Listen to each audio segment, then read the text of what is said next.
Welcome back to Old Mother West Wind by Thornton Burgess. Chapter 13, BobbyCoon and Reddy Fox play tricks. It was night. All the little stars were looking down and twinkling and twinkling. Mother Moon was doing her best to make the green meadows as light as Mr. Sun did in the daytime. All the little birds except Hooty the Owl and Boomer the Nighthawk and noisy Mr. Whippoorwill were fast asleep in their little nests.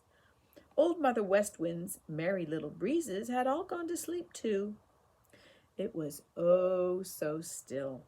Indeed, it was so very still that BobbyCoon, coming down the lone little path through the wood, began to talk to himself.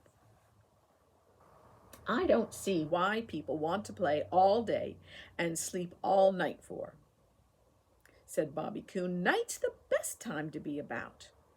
Now, Reddy Fox, be careful what you say about Reddy Fox, said a voice right behind BobbyCoon.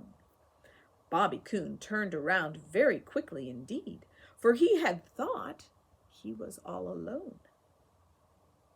There was Reddy Fox himself, trotting down the lone little path through the wood.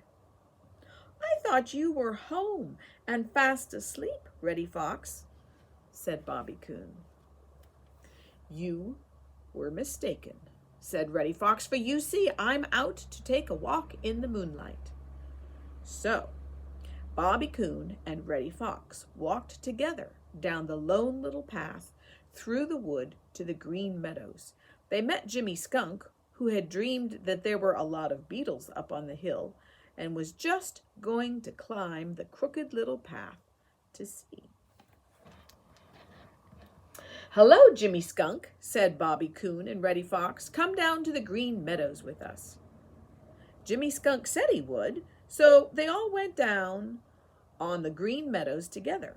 BobbyCoon first, Reddy Fox next, and Jimmy Skunk last of all. For Jimmy Skunk never hurries. Pretty soon they came to the house of Johnny Chuck. Listen, said BobbyCoon. Johnny Chuck is fast asleep. They all listened, and they could hear Johnny Chuck snoring away down in his snug little bed. Let's give Johnny Chuck a surprise, said Reddy Fox. What shall it be? Asked BobbyCoon. I know, said Reddy Fox. Let's roll that big stone right over Johnny Chuck's doorway. Then he will have to dig his way out in the morning. So BobbyCoon and Reddy Fox pulled and tugged and pulled at the big stone till they had rolled it over Johnny Chuck's doorway. Jimmy Skunk pretended to not see what they were doing.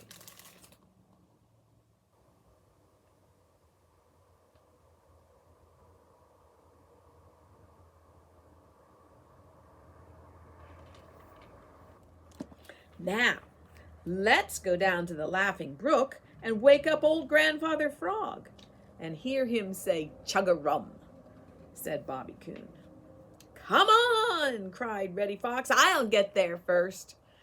Away raced Reddy Fox down the lone little path, and after him ran BobbyCoon, going to wake old Grandfather Frog from a nice, comfortable sleep on his green lily pad. But Jimmy Skunk didn't go. He watched Reddy Fox and BobbyCoon until they were nearly to the Laughing Brook. Then he began to dig at one side of the big stone which filled the doorway of Johnny Chuck's house. My, how he made the dirt fly. Pretty soon he had made a hole big enough to call through to Johnny Chuck, who was snoring away, fast asleep, in his snug little bed below. Johnny Chuck, Chuck, Chuck, Johnny Woodchuck, called Jimmy Skunk. But Johnny Chuck just snored. Johnny Chuck, Chuck, Chuck, Johnny Woodchuck, called Jimmy Skunk once more. But Johnny Chuck just snored. Then Jimmy Skunk called again, this time louder than before. "Who is it?" asked a very sleepy voice. "It's Jimmy Skunk. Put your coat on and come up here," called Jimmy Skunk. "Go away, Jimmy Skunk. I want to sleep," said Johnny Chuck. "I've got a surprise for you, Johnny Chuck. You'd better come," called Jimmy Skunk through a little hole that he had made.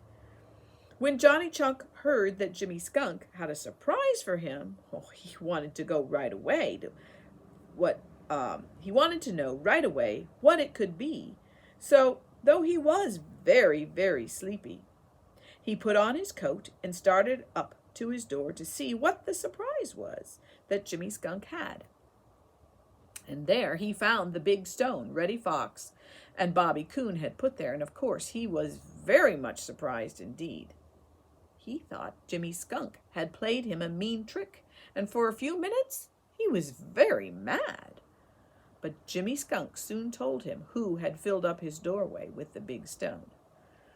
"Now, you push from that side, Johnny Chuck, and I'll pull from this side, and we'll soon have this big stone out of your doorway," said Jimmy Skunk. So Johnny Chuck pushed, and Jimmy Skunk pulled, and sure enough, they soon had the big stone out of Johnny Chuck's doorway. "Now," said Jimmy Skunk, "we'll roll this big stone down the Lone Little Path to Reddy Fox's house, and we'll give Reddy Fox a surprise." So Johnny Chuck and Jimmy Skunk tugged and pulled and rolled the big stone down to the house of Reddy Fox. And sure enough, it filled his doorway. "Good night, Jimmy Skunk," said Johnny Chuck, and trotted down the Lone Little Path toward home, chuckling to himself all the way. Jimmy Skunk walked slowly up the Lone Little Path to the wood, for Jimmy Skunk never hurries. Pretty soon he came to the big hollow tree where BobbyCoon lives, and there he met Hooty the Owl. "Hello, Jimmy Skunk. Where have you been?" asked Hooty the Owl. "Just for a walk," said Jimmy Skunk. "Who lives in this big hollow tree?" Now, of course, Jimmy Skunk knew all the time, but he pretended that he didn't. "Oh, this is BobbyCoon's house," said Hooty the Owl. "Let's give BobbyCoon a surprise," said Jimmy Skunk. "How?" asked Hooty the Owl. "We'll fill his house full of sticks and leaves," said Jimmy Skunk. Hooty the Owl thought it would be a good joke. So while Jimmy Skunk gathered all the old sticks and leaves he could find, Hooty the Owl stuffed them into the old hollow tree, which was BobbyCoon's house, until he couldn't get in another one. "Good night," said Jimmy Skunk as he began to climb the crooked little path up the hill to his own snug little home. "Good night," said Hooty the Owl as he flew like a big soft shadow over to the great pine. By and by, when Old Mother Moon was just going to bed and all the little stars were too sleepy to twinkle any longer, Reddy Fox and BobbyCoon, very tired and very wet from playing in the Laughing Brook, came up the Lone Little Path, ready to tumble into their own snug little beds. They were chuckling over the trick they had played on Johnny Chuck, and the way they had waked up old Grandfather Frog, and all the other mischief they had done. What do you suppose they said when they reached their homes and found that someone else had been playing jokes too?